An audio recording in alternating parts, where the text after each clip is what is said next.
तो संसद पर हमले के बाद राजनीति काफी शुरू हो गई है। संजय राउत ने संसद की सुरक्षा में सेंध के आरोपियों को भटका हुआ नौजवान कहा है, जबकि विपक्ष के नेताओं ने सरकार को कटघरे में खड़ा किया है। वहीं बीजेपी विपक्ष पर संवेदनशील मुद्दे पर राजनीति न करने की अपील कर रही है।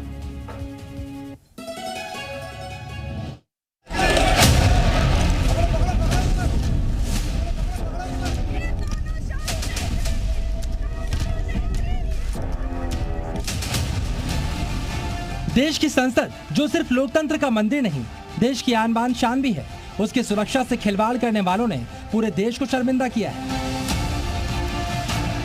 लेकिन विपक्ष के कुछ नेताओं को संसद की सुरक्षा में सेंध लगाने वालों से काफी हमदर्दी है।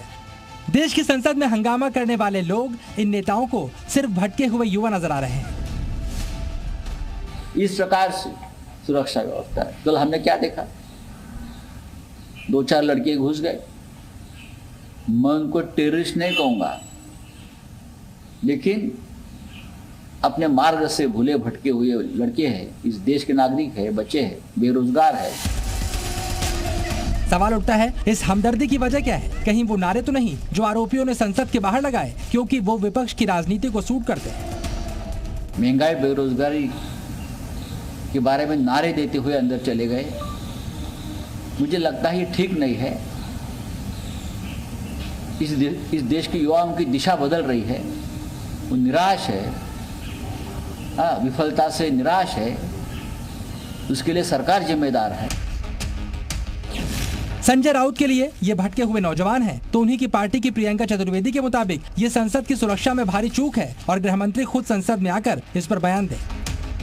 जिस तरीके से सुरक्षा है, और विपक्ष की ही मांग नहीं, मैं तो कहती हूँ सत्ता पक्ष को भी होम मिनिस्टर से ये मांग करनी चाहिए, क्योंकि ये सीवियर सिक्योरिटी ब्रीच है और देश को शर्मसार करने वाली चीज है। वहीं कांग्रेस तो बीजेपी को ही संसद में सुरक्षा में चूक के लिए जिम्मेदार ठहरा रही है। ये क्या चिंता के विषय नहीं है हमारे प्रधानमंत्री जी को? नया सदन बनाते हुए, सिंगल लाते हुए कितने बड़ी बड़ी बात कही गए थे। अरे कम से कम ये तो कहे कि हमारा सदन में ये जो हमला हुई, मैं निंदा करता हूं, कहीं अगर सुरक्षा की चूक हो तो मैं इसको निगरानी करते हुए, सारे निरीक्षण करते हुए मैं इसे सुधार लेंगे। ये कहने में क्या आसमान टूट पड़ती है?